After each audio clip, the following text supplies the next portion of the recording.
Okay, so we're just gonna give it a couple seconds just so people can have time to join the stream. Not sure if you're familiar, but with Twitch, usually, you start your stream, notifications go out, people have to watch like a 3 minute commercial. So it kind of ruins the beginning flow of the show for sure.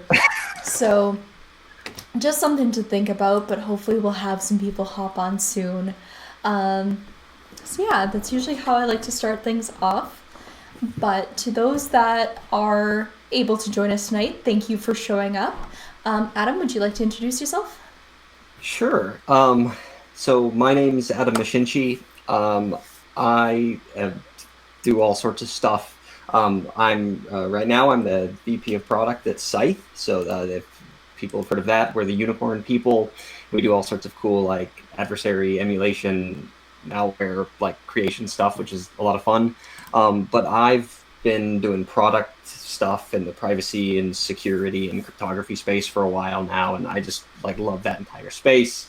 And obviously, like I'm a big DEF CON fan. I've been going to DEF CON for a while. I'm also a help out with the Red Team Village at DEF CON. I'm helping out with Grey Hat Con that's coming up. Oh, So cool. I'm just like being involved in all sorts of stuff. And I am the creator and like the sticker. This is like my brainchild, the Powered by Blockchain stuff, and we're going to talk all about that here in a bit. But that's just me in a handful of seconds. Awesome. So yeah, you held up the sticker we're going to be talking about tonight. What name have you given that sticker?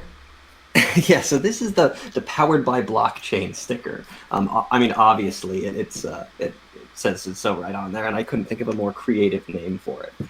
So it doesn't have anything special by way of titles, but it's pretty self-explanatory at face value anyway. That's fairly normal for how people have named their stickers. I don't think I've had a name for a sticker that's under about 14 characters, so it's perfectly fine. And I mean, why not make it descriptive, right? Yeah, exactly. So yeah, I was hoping you could tell us a little bit of the story behind the sticker. Why did you make it? Sure. So for me, and for folks who've been going to DEF CON for a while, like fun stickers is not foreign to anyone. And really kind of the root of my inspiration actually came from a sticker that's very well known. It's the "This is not a camera" sticker. So, a handful of years ago, that was around, and there was thousands upon thousands of them. They were put everywhere, right? You would see them on the men's room urinal sensor, and you'd see them on statues, and you'd see them on like little sensors all over in elevators, and like I loved that idea of the "This is not a camera" sticker because it had so many utilities, right? It was such a simple thing, it was so small, and it just made people second guess just for that 1 second, like, oh, maybe that is a camera. And so, I'd been thinking about that for years. And a couple years ago at DEF CON, I was thinking, well, what would be like the 2019 version of "This is not a camera," right? And obviously, at that point in time, we had machine learning and AI, and then blockchain was like the buzzword in the industry, the infosec industry. And I was thinking, like, oh, well, I love that idea that like, oh, we need to put blockchain in everything. Like that's so silly. And so for me, I was thinking, well, what would be a good way to be able to like plant a sticker on something and have someone be like, oh no, is there really blockchain in that thing? And that's where the whole Power by Blockchain thing came from, is that I wanted something super versatile that you could like see on a microwave here in like 2020 and be like, oh no, did they actually put blockchain on that? And that's where the design kind of came from. It's that it looks like an actual certification that you'd see on the front of a washer and dryer unit or on something. And so, I love the idea of people being able to put these on their laptops next to the whole like Intel Inside sticker, right? So it's like, there's a Pentium in there and it's powered by blockchain. So like that whole concept would just fascinated me. And so that's really the root of where this thing came from, of like what would be something silly uh, that we could have. And consequently, it's a bit of a jab at blockchain a little bit, because I mean, obviously, like the running gag is that every vendor product here in the last handful of years is oh, we've got blockchain and we're using it for all sorts of things. Sure, whatever. Like, you're probably way overcomplicating your technology by adding that, and I really hope you actually didn't. But cool, blockchain. But the nice thing is even if you like blockchain and like you actually are a believer in that stuff, or you have utilities for it and that are reasonable, these still apply, right? You could still appreciate a powered by blockchain sticker, even if the first time you see it is on like a coffee maker that clearly is not powered by blockchain. And so that's really the derivative of it. And that's kind of the tagging of inspiration of like, from this is not a camera to, well, what is the InfoSec trend right now? And like, vendors putting in blockchain and everything, and here we are, the powered by blockchain sticker. That's a fantastic story. I really appreciate that, actually. So what is the most interesting thing you've stuck this sticker on that is definitely not powered by blockchain? Yeah, so I can't really be a huge proponent of like putting stickers on like anything. So like I don't tell people to do that, because there's that whole like weird vandalism line. I tell people not to cross that, but with permission, I've definitely placed this like in some maker spaces on totally innocuous things, like microwave, like laundry machines is another good one, because it looks perfect. Like if you put it next on a laundry machine, they have like the A+, environmental certification thing, and they could fit right next to it, because I've got the 2-inch ones, and I've got 1-inch ones, and I've got some other larger ones, and it really, like, you don't even bat an eye at it. But the person who looks a little closer says, "Oh no, is it really?" Like, and there's been some like thermostats that it's been put on, which is fun, and coffee makers and stuff. So for me, it's been those things. The funniest place I've ever seen it, though, that I did not place it there, was on the men's room urinal sensor at DEF CON. I definitely encountered one there, and it was unexpected, because I just kind of handed these out to everybody, and was like, oh, well, it's clearly propagated. And this is the kind of thing of like, oh, well, what a funny idea of like, a urinal sensor being powered by blockchain, but that's such like a thing that would actually happen today, just all the vendor silliness. So I love seeing it placed in innocuous places that it's totally plausible that the vendor wanted to get like some marketing props and made it powered by blockchain. So those are some silly places I've seen it historically. One of the coolest places I've ever heard of it being put was on the side of a tractor, because I made magnetic versions of it as well. And so somebody put it on the side of a tractor. And I think there's one on a Jeep somewhere. That's always fun too. So it sounds like you have so many different versions of the sticker. Like, so you said there was a 1-inch one, a 2-inch one, a bigger one, magnetic ones. Like, what is the biggest version of this one? Do you have like a foot across one yet? No, I don't have I actually have I brought my old box out. So the largest one I've got is about like the 3-inch in size ones. That's a pretty reasonable, and I've got pins of it and the whole thing. I made a special edition one, like a holographic version. Oh, of nice. The larger size. That I was going to give these out at a talk I was going to give, but COVID broke out, and so that talk didn't happen. It happened virtually, so these are still in the box. But I've got them ranging from 1 to 3 inches, and then pins and some other things in that. And so, what I found in the distribution of the stickers is that, as awesome as the 1-inch ones are, and I think I've got some of this liner, it doesn't matter. As great as those are, and as fun as they are to like see them put in innocuous places like on drinking fountains and stuff, because they're kind of subtle, they're really hard to distribute because they're so small. So if you think of like sticker swap at DEF CON, where there's just like a conference room full of tables and people are like pouring out stickers, like a 1-inch sticker just vanishes right in the pile, and it's really hard.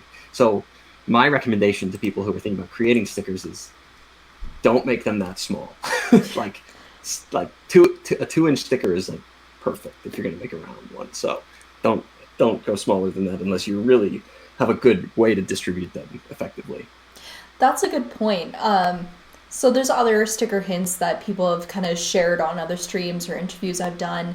And one of those is like never make a sheet of stickers because no one wants to carry a sheet. Like you can't fold it and put it in your pocket without wrecking a sticker. But I never thought of a sticker being too small either. So that's an interesting point. I'll definitely keep that in mind when people ask me for sticker tips. You know. Well, and you wind up in weird scenarios. So say you have like a bag of 1-inch stickers in your pocket, and you go to pull something out, and all of a sudden it's like, and then a bunch of 1-inch stickers are now everywhere, and you're like, oh, okay, well, guess I gotta clean these up now. It's those little subtle things, like I wouldn't have thought of it before it happened. So, yeah, that's a fun one, and it's worth noting too. So, even though the Powered by Blockchain, like this was something that was in my brain. It was a brain worm for a while. Like I did not have the graphical chops to make the final version of this. I iterated this a lot, and I'm pretty bad graphic designer, and I used GIMP as like a barbarian, and like I was punching my keyboard trying to make it work. And so I brought this about as close as I could get it that I was comfortable with, but not quite to perfect. And I actually like contracted out the final version of this, like to get a polished version with Sean's son. He's one of the folks behind Miscreants HQ that you designed and stuff and whatever. He's a coworker of mine at site. And Sean like has a designer brain, and he knows how to use Adobe Illustrator, and he owns Adobe Illustrator and all these things that like I just don't even go there. And so, shout out to him for helping like bring it across the finish line. And I'm just happy to compensate him for it in the whole 9 yards. So, but I also recommend to folks, like, if you have a good idea and you've taken it as far as you can, like, there's nothing wrong with like compensating someone to help you make it perfect, and don't feel like you have to settle with what only you can do. Like, definitely reach out to others, and tons of people would like to help you. Yeah. Well, that's awesome. Do you know if Sean would take commissions from other people as well? Oh, I'm sure. I mean, I now say that, and he's probably gonna get his inbox blown up and be like, "Curse you, Adam! I've got tons of work now." But I mean, Sean is one of those people who's always thinking creatively and is just like got a talent for this stuff and can like create and revise so quickly. So he's been super helpful with a lot of these design things, because like for me, I had a vision of this thing so clearly in my mind, but I just couldn't make it right. And like and in my experience, like I'm a bit of a caveman when it comes to image editing. But like making text, like if we look at this thing, or it's down there, like the curve, like the powered by curve, and then having it go, like intellectually, I know how to do that in like a GIMP editor, but practically speaking, I'm garbage at it. Like, it's just like how to make it perfect and symmetrical, and the whole thing. It's just really hard. And so, and then my other recommendation to folks who are thinking about creating these sorts of things is, don't hesitate to hire a professional just to like really polish it off and make it perfect. Because if you're going to make thousands of these things, you want them to be perfect. Yeah, exactly. Well, and that was going to be my next question is how many of these have you printed off? And like, do you know how much you've printed off in every size? A lot. So a lot. I mean,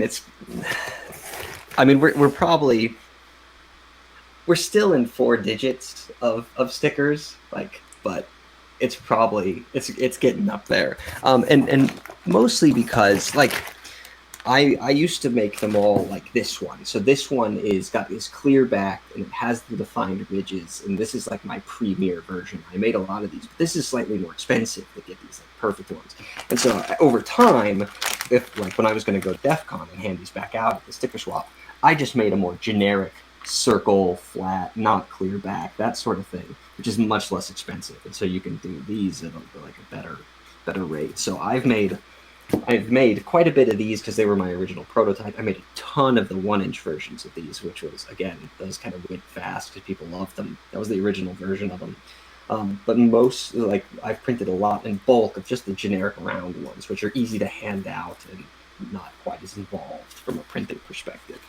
And then like I said, I did some limited edition of the shiny ones, and like I've made much fewer of the 3-inch ones, but I made some buttons too because they were on sale. I thought, yeah, why not put them on their bags? Sure. So it's probably in the thousands, but nothing too crazy. I didn't make 10,000 of these things and drop them from a blimp or anything like that. Yet. Yeah. Well, and these kind of jokes ebb and flow, right? Like Powered by Blockchain will stop being funny 10 years from now, probably. Um, I guess kind of We can only hopefully. hope, yeah. Yeah, hopefully, but it was a lot of fun, and now obviously my sticker distribution opportunities have just come to a halt because of no travel and no physical conferences. But once things pick back up, they'll be around. Yeah, I'm really excited to see what happens to the sticker swap and sticker boxes that I tend to bring from conference to conference, and to see how many of them have, 2020 on them when we start going to things, hopefully in 2021. I hope people still distribute these stickers and still decide to put those stories out there too, even though they don't get distributed for a while. So who knows? Yeah, that's a really good point that I hadn't thought about. So, like thinking about like a post-COVID quarantine world, the joke right now is that any institution built around communal touching of a thing, of objects, right, like is dead. So bowling alleys are gone, and comic book stores are in trouble, and libraries are like final nail in the coffin. And hopefully none of these things are true. But like now, you're going to a conference, you're probably going to wear a mask, and a bunch of strangers are touching a bunch of plastic stuff on a table, and you're like, well, I guess I'm going to pick up some of these and take them with me and hopefully wash my hands immediately after.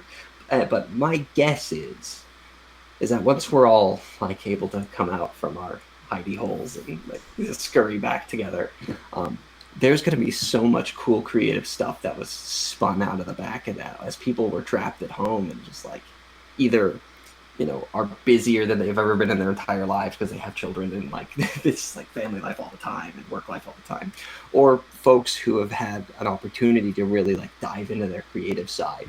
Hopefully will generate a lot of cool stuff out of this time period that we're in. Well, yeah, that's exactly why I started this stream. Normally, I'd be traveling too much to do anything consistently, like once a week.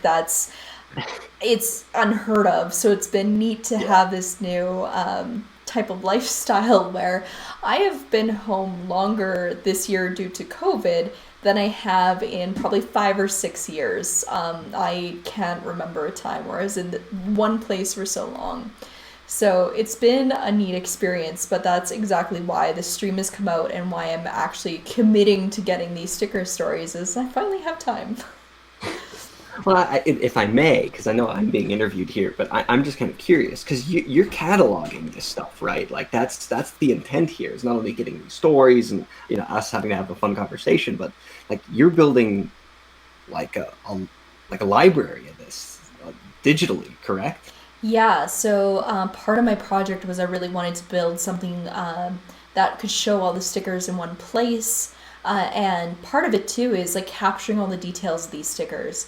It's been hard for me to figure out who's created what stickers because it's not like they have their names on it. It's not like they have a year on it. It's not like getting those details I think is so important so we can see like how trends have shifted.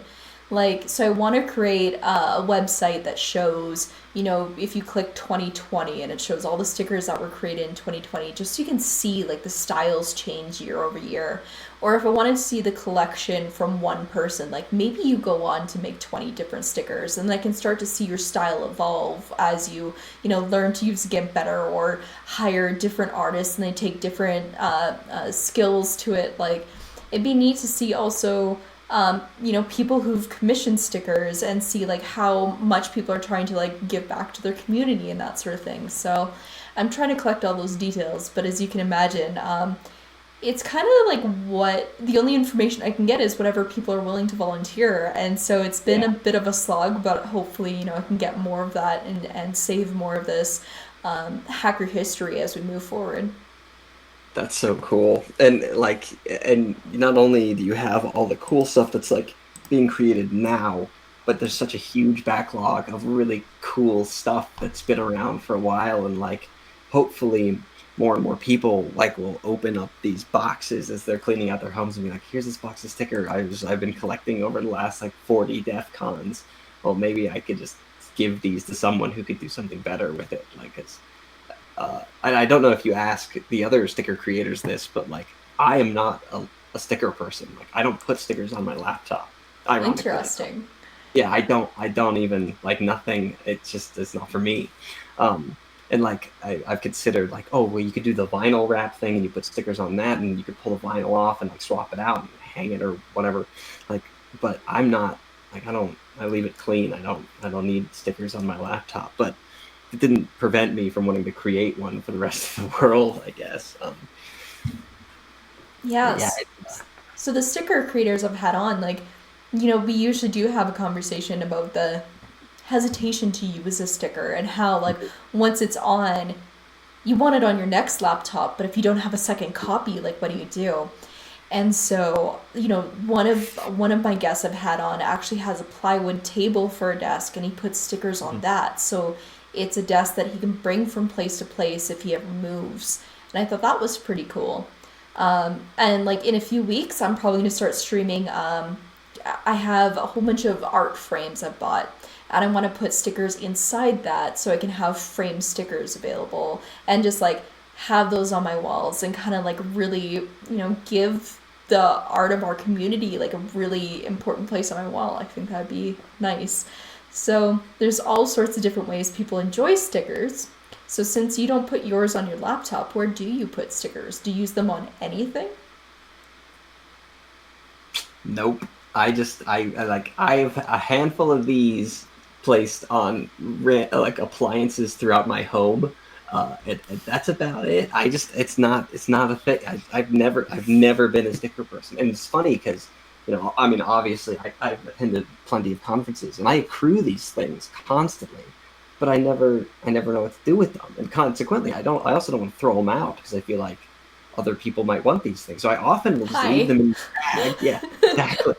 I mean, that's the thing. I shipped you a bunch just as like, here, you're archiving these things. Like, here you go. Like, I'm not going to use them. I don't care. But I will often take them to other conferences and just be like, hey, sticker swap here, great, and just pass it along to the next thing. And that way you get this kind of cool cross pollination as you go from like DEF CON to DerbyCon to Wild West Hack Fest to wherever you can kind of just sprinkle the stickers along the path for people who are like, oh, well, where's this one from? It's like, oh, 2 cons ago, I just had it in my bag. Yeah. Yeah, well, that's so I bring the sticker boxes from conference to conference and I kind of fill it up with whatever I've gotten. But I really enjoyed bringing it to ShmooCon January of this year before the COVID hit, and to see all the new stickers that got added. Just like very quickly saw them got added. And now when I go through the bag, I'm like, who added these? When did they add them? And it's just, it's a surprise going through that box after the conference to see if there's any I missed and like Mhm. archiving them quickly and then putting them back in the box so I can get them out to other people. And especially at CCC, Chaos Communications Congress, they actually have platforms of stickers, like 4 foot by 3 foot spaces where you just walk by. There's stickers, and I remember it's like 3 or 4 in the morning at the last one, and there's like 20 people circled around and like, oh, do I want this sticker? Do I want this sticker? And like trading them, and it's like, well, you just also got it from the pile, and you're trying to trade people for something they could just like pull out from right there. So, it was just kind of neat watching, people from all over the world at this one conference sort through these stickers. There were so many I'd never seen before, especially like in North America. I hadn't seen these ones. And so, even to bring them from culture to culture as I travel around the world and get new Mhm. stickers, like I have so many German stickers now. Don't know what half of them mean. I need to spend more time translating, but it's cool to have seen, how other cultures design their stickers and their trends in their stickers too. That's so cool, and that'll be neat as your catalog builds out. Because, like, I feel like at DEF CON you see a lot more of the this is not a camera or like voice activated things, which leads to hilarity, right? Because like the little family from Iowa comes in and they're like shouting at the elevator to make it go up a floor, and it clearly isn't intended for that, but they don't know because it's supposed to, and that sort of thing. Like you see a lot of that kind of usability sticker, like where it kind of tricks the brain into believing something. And I wonder, like, is that common everywhere else? Is that like a uniquely DEF CON-y thing? I don't know. So it'd be cool to see as your catalog builds out, like, do other cultures do that kind of silly stuff? I don't Yeah. know. It Neat. it's fantastic to see, why people create stickers. And that's actually a question I have for you. So you you don't participate in sticker culture yourself much. So like what beyond the inspiration you had of just making something like this is not a camera sticker, like was there a reason you wanted to put this in the community? Like was it, just being nice? I mean, yeah, it's a little bit like here. I have been benefiting and being on the receiving end of like all this creativity, right? Like I've always picked up stickers and given them to friends and family and that sort of thing that people are interested, even though I don't partake myself. And it's like, well, I think this is a moderately clever idea that might bring joy to somebody, right? And so why not just help, I mean, I have the opportunity to print a bunch of these things, and I can just dump a bucket of them on a few tables and call it a day. And if even one person enjoys it, like that's a victory in and of itself. And for me, like I live and breathe so much infosec industry stuff and vendor noise and marketing stuff, whatever. Like to me, this is just a very fun and playful way to just kind of be like, you know what, things get out of hand sometimes, and here's a really like tongue-in-cheek way to say like, okay, enough vendors, we get it, blockchain is in everything. And then you can, and then the goal is that as you see more and more stuff that like clearly isn't powered by blockchain but it smells like they would use that as a marketing term, you can just put this on their poster and call it a day. It's like that. I like the idea of people being able to like express humor in that sort of way if they're so inclined, and that was part of it too. It just, this is, it's like a joke that everybody can have physically and tangibly. um, and then hopefully nobody's getting too offended over it too, because there has been some offense. I will say that the blockchain village at DEF CON was not super into people coming in with like whiskey bottles that had powered by blockchain on the side. Like there might have been some interactions there that I wasn't physically there, but that's kind of interesting. So Yeah. there's an incredibly long answer to a short question. I don't know if that's helpful at all. Hey, that's completely fine. I do appreciate it. Like that's why we're having this conversation, right? Is just to ramble and share information. So I absolutely love it. And this is an incredibly cool service that you were providing as well. Just like, so thank you for doing this, because I always am so curious about where some of these things came from, and like who, in the same way, like I have no idea if anybody's curious where this idea came from, if they picked one of these up, but I see all these things, and I love to hear the stories about the genesis for the creative minds that create all these silly things. And like, regardless of like who they are, like what in their mind flipped one day and they're like, oh, it'd be hilarious. Not only should I make this thing, but I should print out a bajillion copies of it and give it to everybody. Like I love knowing that thread. So thank you for doing this. This is just great. Yeah. And I'm So glad you had me on. So thank you. I'm just answering a couple questions in Oh, Twitch here. oh my Uh, God. Thanks. Somebody should have told me sooner that my sound was quiet, and I could have done something. It's hard to know. So like, so I've got some feedback here about the fact that the stream is definitely quiet, and they had to max the player sound and the machine sound. But no one's told me this before, so No. I appreciate the feedback, everyone. Hopefully, next time this will be better now that I know it's an issue.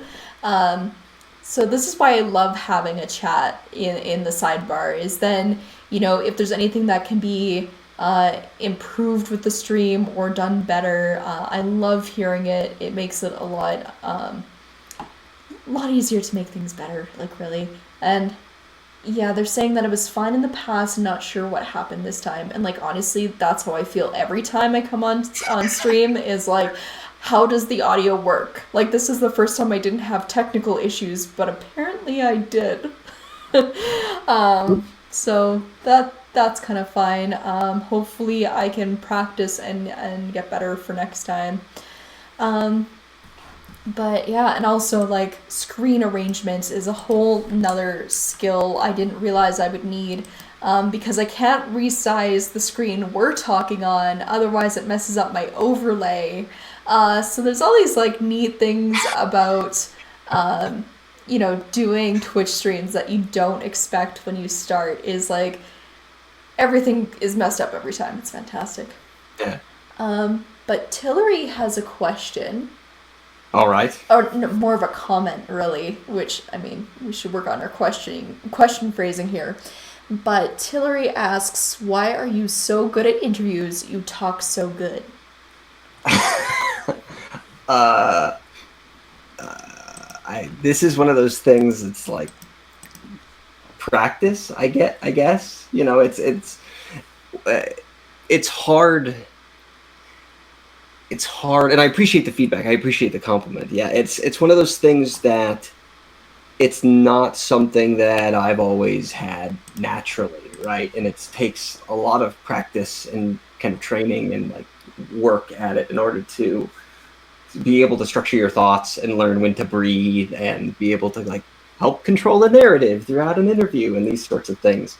But it really is, it's not only having the practice and the opportunities to do it, have interviews and the like there, which is kind of tricky if you're trying to learn how to do it better and that sort of thing. But it's also getting yourself into a headspace of like, oh, this can just be a conversation, right? And I find this is useful both as an interviewee and an interviewer. Like, even though as an interviewer, you have a list of questions that kind of keep us on rails, like the more of a conversation it is, the more of the genuine interest you have. Like, it's just so much easier that way. So it is a bit of a mental prep of like, let's just have a conversation about a thing. And what I find is that folks who are passionate about what they're talking about, folks that are knowledgeable about the thing that they're passionate about, and folks that remember to pause and breathe, then that last one's the hardest one sometimes. If you have those things, you can pretty much knock most of these sorts of speaking things out of the park. So that's just my like not expecting this question bit of advice for folks. But yeah, remembering to breathe is important, and always having like a beverage of some kind as well, because you can use that as a way to think and pause and breathe and like collect yourself after a long statement. I know, I finished my Thai iced tea like before we started. So I think next time I need to leave my drink out of the room until just before we start, so I don't drink it all before the interview. So That's one of those tricks of the trade as well, because like I could have finished this glass, 15 minutes ago, and nobody would ever know, because I could still just use it as a prop, as a mechanism to think. that's fair if I hadn't been using a clear glass. A clear glass, that's the trick right there. And also that actually brings up the Thai iced tea. Sugar and caffeine moderation, knowing how it affects your speaking rate is really important. So if you talk fast anyway, you got to know how to like dial that caffeine up or down before you have a speaking engagement. Because it's awesome when people who talk fast have a ton of caffeine as a way to get pumped, and then they're just like go on the whole interview, which is a lot of fun. Yeah. So Tillery has another question, and they ask, do you have another trend you would want to make a sticker about? So we've done the camera, we've done the blockchain. What's next? Yeah, that's a tricky one. What would be another? I mean, I feel like an easy one is like containers and Kubernetes and that sort of thing, but that's already kind of being done right now. Like, there's other people making really creative things there. We had a really cool opportunity after that like Crown Sterling thing with the Time AI. Oh man, like there could have been some really neat stuff, but that's kind of a snapshot in time. That's kind of like niche knowledge a little bit. And as far as other trends, like the other big trend right now is just like, the whole, like, the world's pretty horrible right now, like all sorts of ways. And so there's a little bit of that dark gallows humor that we could be doing. But for me, I like to see where the buzzwords are trending from like a vendor perspective. And like, you look at like miter attack, right? Like that's a really huge one. That everything is miter attack, miter attack, miter attack. So there's a lot of opportunity there for some silliness. So that's kind of where my mind is angling towards, where like every sort of infosec thing needs to just be like, here's a bunch of categories that you apply to, and creating some silliness around that. So I haven't given that too much thought, but that would be like a knee-jerk reaction of, if I had to make a sticker to like tonight, what kind of silliness could I do? I think it'd be some miter attack silliness. Nice. And so do you have plans to make another sticker right now? I don't. I don't have any. Now I do, because we asked that question, and now I've got all sorts of ideas. But prior to this conversation, I didn't really have a drive for it, mostly because I have a whole box full of these things I still need to like give out. So I'm thinking once this box is empty, then I can accrue some more silliness at that point. But yeah, I don't really have anything at the top of my sticker creativity queue, and I consider this to be kind of out of left field for myself, just because like I said, I'm not really a sticker person, traditionally speaking. Mm-hmm. So to like go back to early in the conversation, you had mentioned how you took the sticker as far as you could before handing it over to Sean. So you said you used GIMP. Was that the only tool you used, or did you try and use anything else in conjunction with that? Yeah, so the other things that I used, as far as early prototyping goes, I find like LibreOffice Draw to be really helpful. It's just kind of like Interesting. yeah, just because again, I'm so bad at this sort of stuff. But as far as a good way to like structure what I'm looking for, and then like in super early days, like when I was still just in the prototyping phase, there's a ton of like free logo creator stuff, right? And that helped me kind of play with different shapes and like kind of get it where I wanted visually. And then once I had a rough outline of it using like a free tool, then I tried to make a few iterations of it myself using Draw as a first place to start, just because I had it. And then I tried to take it, as far as I could with GIMP, but really I just couldn't quite get it over that last bit of finish line, just because it didn't have the polish I want. And again, I got stuck on the bendy words. I don't, because I know you have to draw along the line, and then it's just a mess. I couldn't do it right. It wasn't perfect, and so I was like, I need help. So this is, I just knew that I had to throw in the towel at some point. But yeah, it was really just prototyping with some free stuff, and then using Draw and then GIMP to kind of take it the whole way. But I have no aspiration to watch like hours of tutorials on graphic editors. Like I just don't have any desire to do that. I'm sure I could learn how to make the bendy words flawlessly if I really wanted to. I did not want to. I'd rather just say like, hey, you're really good at this, and you probably know how to do this in 9 seconds, and have the person say, yep. I'm like, cool. Can I compensate you to do this? And like I give them my crayon drawing, and then they turn it. So So the bendy words were hard. Was there any things that you were able to Google and get right with GIMP as you were creating?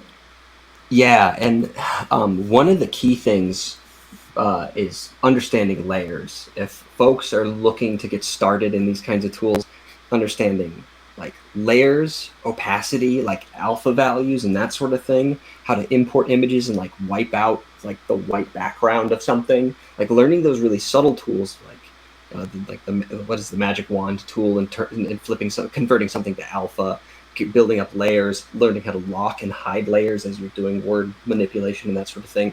Like those are hypercritical skills that I'd recommend to anybody who wants to just do anything, right? Like Photoshop 101 sort of stuff. But like if you don't learn those hurdles or jump those hurdles immediately, you're going to be real sad when you're trying to do anything more applied. And so that it was really like those transparency, coloring the alpha, layers, and then learning how to use layers in smart ways. Like those are the keys for even prototyping something and making the crayon drawings for someone else to make better. Yeah, well, I mean, that's how my overlay works. I did a whole bunch of Photoshop courses in high school, and like surprisingly, like, over a decade later, they're super helpful. So That's been fantastic because yeah, I just pulled out these skills. I'm like, okay, time to make an overlay.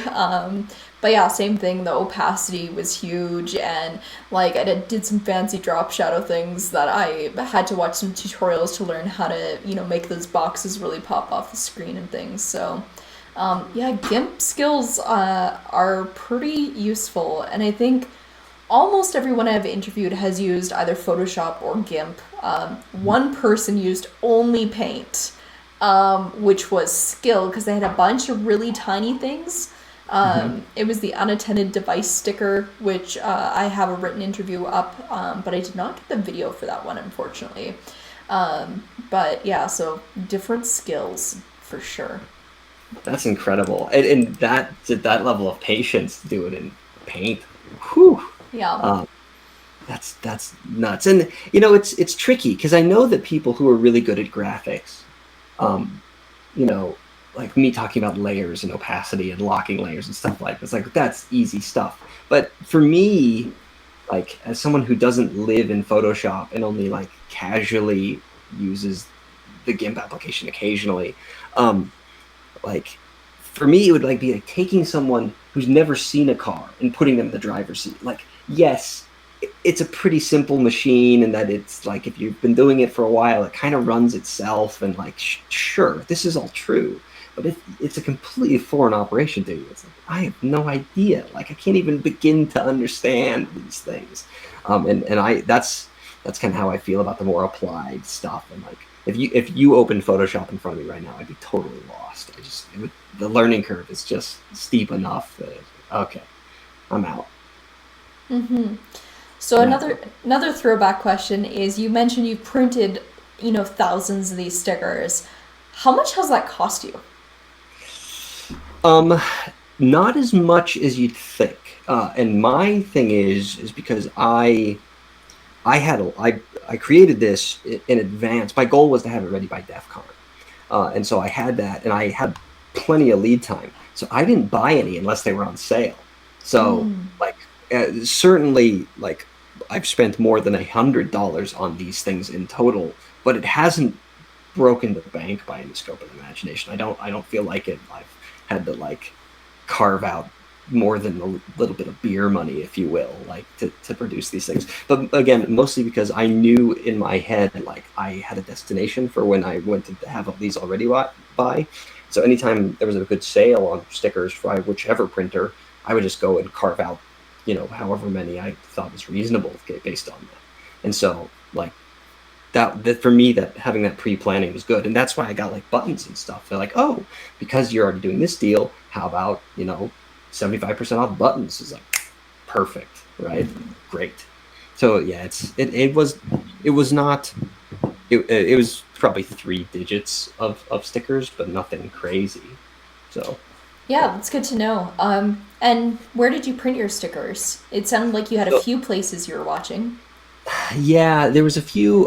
Most of these came from Sticker Mule, and I know that there's been some stuff that's come out about Sticker Mule, and a lot of that kind of I learned about a lot of that after I'd already printed pretty much all of these, and so that was my primary manufacturing point for these. I'm trying to think of the other ones that I was watching for deals. The names are escaping me. I should have been ready for that question. I just failed. Entirely on that That's one. fine. That's my fault. I should have had that on the list. I will definitely add that on for next time. But yeah, because so your situation, the one with, Sticker Mule being very anti-LGBT was a reason a lot of people who've come on the show have said the same thing, that they used to use Sticker Mule. They're in the market for a new place. So I love asking this question to see how the trends are changing. And there has been a new one that people have settled on. So looking forward to seeing whether that changes in the next year or so, to see if there's one that kind of comes ahead of all the rest of the different companies. Yeah, it's a tricky one because it's you almost want to not only like ask folks what they're using, but also like come in contact with one produced by a given thing. Because like the ones I've got, they they're good. They're waterproof. You put them on water bottles and they stay forever. And like the quality of it's really pristine. And at least one of the other print runs I did with another manufacturer, I was just unimpressed by it, right? It was just like the adhesive wasn't great. And so for me, it's not only like asking folks their recommendation, but also coming into contact with one produced and be like, oh yeah, that's got some quality behind it. And not having to break the bank on it, because I don't feel quite the urge to spend a ton of money on these things either. They're just kind of a silly thing on the side for me. Yeah, that's true. I know a lot of people, like I've had friends who have said they've spent $700 on a single run of stickers. I'm like, that's a, did you get a lot? So it's been interesting to see, those sort of trends too. So that's Yeah. another bit of collection, information I'm trying to collect is, how much have people spent and where to see those trends as well. To see whether people are spending more money or if they have a lower price per sticker cost or if that's only going up. So I definitely appreciate that knowledge. Yeah, and again for me, like the one I've been holding up here, the one that you're showing there, this is kind of the most premium one I've done, where it is clear back and it does have these ridges in the shape to it, and like this is it's a 2-inch one, whereas the kind of generic ones that I did in bulk for like DEF CON dumping purposes, like those are just the white background and a perfect circle and the whole thing, so they're much less expensive. And again, for me, I would just watch for a deal and be like, circle ones that are generic, perfect. I'll get those for my DEF CON print, right? And then I'll do smaller runs of these for the ones that I just have in my pocket or what have you. Hmm. So it really has just been on whatever occasion I might be printing for. So another question, you said you had created these for DEF CON. How far in advance had you made them if you were like looking for sales and things like that? Oh, it was months. I don't think it was. It was probably shortly after the prior DEF CON where I had to like been back in it, and I had a bunch of "this is not a camera" stickers around me, and be like, I gotta think of something for this for the next one. And so it was uh, not months in advance, because and then I hustled to make the thing kind of immediately after the prior DEF CON in order to meet that one. So I had time to like really watch for deals and the like there. So that was a big benefit for me, is that I didn't have to do anything crazy as Yeah, far as hustle to print a bunch at the last minute. that's awesome. And that's one thing I absolutely love about DEF CON is the fact that, you come away from the experience like so excited to do something for next year and give back to the community in different ways. Like, I want to make sticker. I have not made a sticker yet. I've made a mug and some shirts, but I've never made a sticker. So, that's one of my goals for the next DEF CON is to participate in this.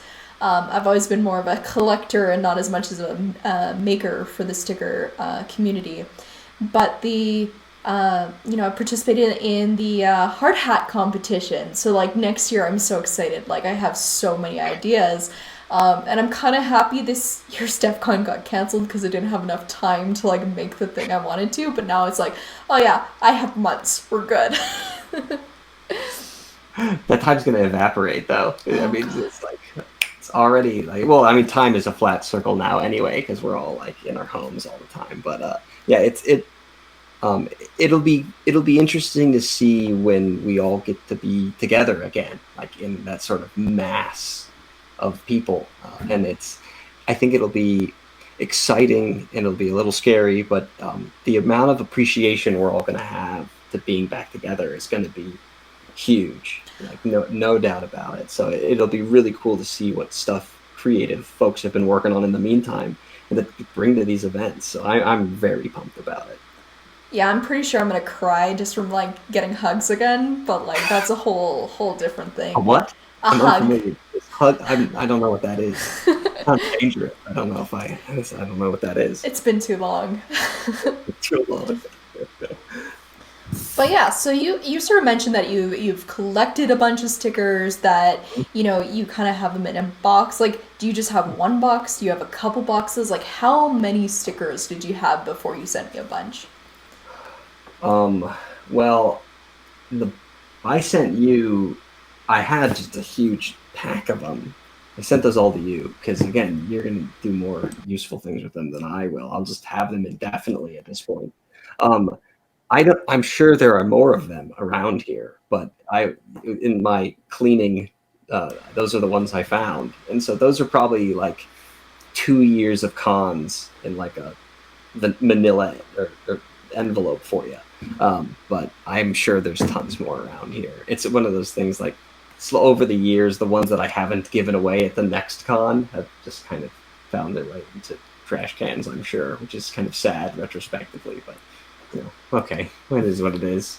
But now I know there's a person who will receive all sorts of random stickers, so Yeah, expect mail from me.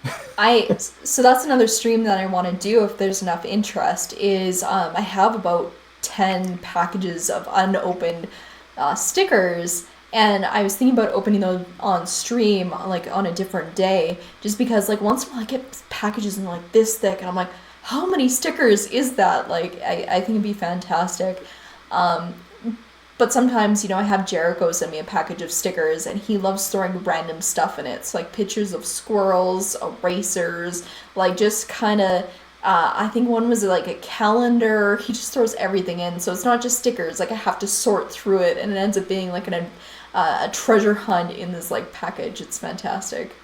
Oh my gosh, you're gonna need a storage unit in no time. That's inevitably where this goes. Oh, fingers are absolutely crossed. I think that'd be fantastic. Like, I can't get too many stickers. I understand if other people can, but yeah.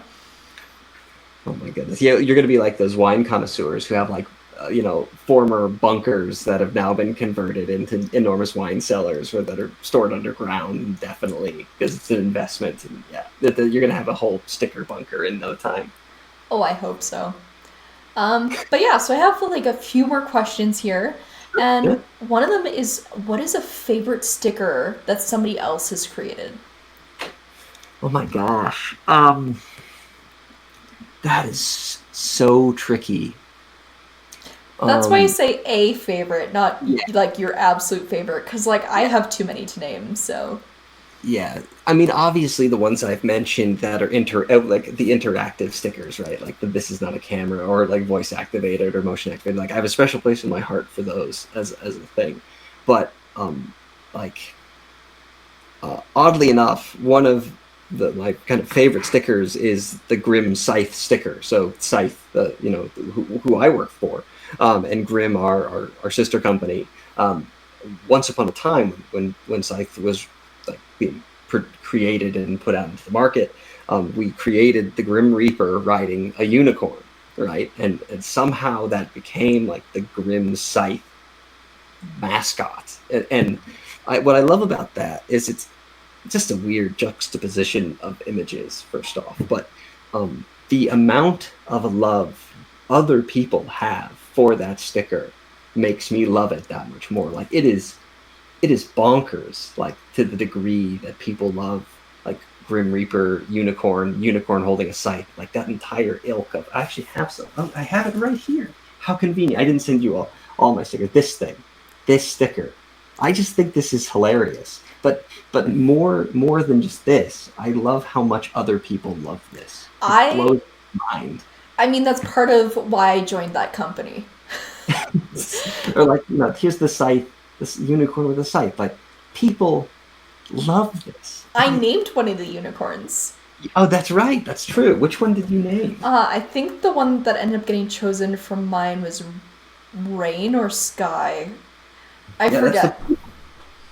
the blue one. Yeah. But yeah, like I absolutely love the artistry that go into those stickers. And the fact that they're fun and cute and like are known for their company without having the name plastered all over it. Like they're like the t-shirts, I absolutely love the gray t-shirts. It's one of the only women's shirts that I've ever gotten from a conference that fits properly. Like it is the gold standard for women's t-shirts. Um, Awesome. Tell them to go back to those t-shirts. The new women's shirts have been terrible, but that gray Okay. shirt was like it actually had sleeves. It had like the proper length. It was fitted. It was the perfect t-shirt. But again, like the imagery is just like fun and colorful, but also kind of dark, so it still fits in with the rest of my hacker wardrobe. Like, I mean, I'm blending into my chair because I'm wearing black. Um, Yeah, but just having that artistry and just having the plain T-shirt that you could wear, and it was just kind of cool and wasn't bad art. Like it's really good art. Loved Yeah, it. and it's one of those fun things because, like, if we would do the RSA circuit, it doesn't matter if people are interested in your whatever your thing, like red teaming blah blah blah, or like purple team engagements, like all the stuff aside, like you could just stand there and be like, "Can I interest you in some free unicorn stickers?" People will be like, "Yeah, that sounds great." It's like people just love that stuff. I've only had one occasion where somebody approached and I said, like, "Can I interest you in some free unicorn stuff?" And they just looked at me and said, "I don't like unicorns." And just like walked off. It's like, it made you like, did a unicorn like hurt your family or something? Like, was there a childhood trauma? Like, Do they not know anyone else who likes unicorns? wow, they were so like personally offended by the unicorn thing. I didn't have a response. It's like, wow, never seen so much rage. But what are you gonna do? Yeah, I think they're hilarious, and I just love how much people love them. So Tillery has another question, and they ask if the unicorn and Scythe was also Sean. Do you know? I don't I don't know. I don't think so, but my memory is kind of shoddy on that. I'm gonna like yield and say I don't know. In my brain it's no, and certainly I think, are these two different artists? I don't know. I'm just gonna leave it. I don't know. Cool. Sorry. Well, maybe after the stream we can hop on Twitter, add to that thread, and just ask Sean what his participation was. Because, yeah, I love giving the artists behind stickers props. Like, I interviewed Mike Spicer about his Wi-Fi Kraken sticker, and he 100% commissioned it, but had so much to say about the artist and their process. Like, those are fun stories too. So I'll definitely have some questions for Sean eventually as well. Yeah, and Sean will. It'll be fun to get his perspective on it because he had to deal with like the other side of this story, which is me like having an idea and trying to like get it perfect and these sorts of things. And be like, no, just 2 pixels up, no, like that sort of thing. Because that's gotta it's gotta be a fun or weird experience to have to like deal with my brain and having me like vomit words at someone who's trying to produce something. So again, props to Sean for helping carry this one across the finish line. Yeah, for sure. And yeah, my last question of the night is: are there any specific stickers you're looking for at this time? Well, it's easy for me because no, I don't, because I'm not. I'm seeking no stickers at the moment. I'm really intrigued about what kind of cool like jokes or trends that we might see when we come out of this. So I'm more curious, but I'm not looking for any particular stickers at the moment. I wouldn't do anything with them besides they just sit in a box until I apparently mail them to you. So but I appreciate it, and thank you again for having me on. This has been a blast. I know we kind of blew past 30 minutes, and here we are. But hopefully, this was fun for you and for the viewers and whole thing. So thank you again for having me on. Yeah, it was definitely fun for me. And any last sticker statements? Anything at all? For those folks who have an idea, just do it. Like, just do it, or just ask someone to say, like, here, I'm going to write you 3 paragraphs, and here's some art that I think looks right. Like, can you make this for me? Like, seriously, just do it. Don't even hesitate. Like, ask someone to help or whatever. Like, you have nothing to lose by creating an image that is like came from your brain, and it's great. So, just go for it. Like, let that creativity appear in the world and manifest physically one day potentially, which is very cool. Perfect. Well, thank you so much for this last hour, and thank you everyone for joining and watching. I know I really appreciate you all showing up, and I look forward to seeing you this time next week. Bye. Thanks. Bye.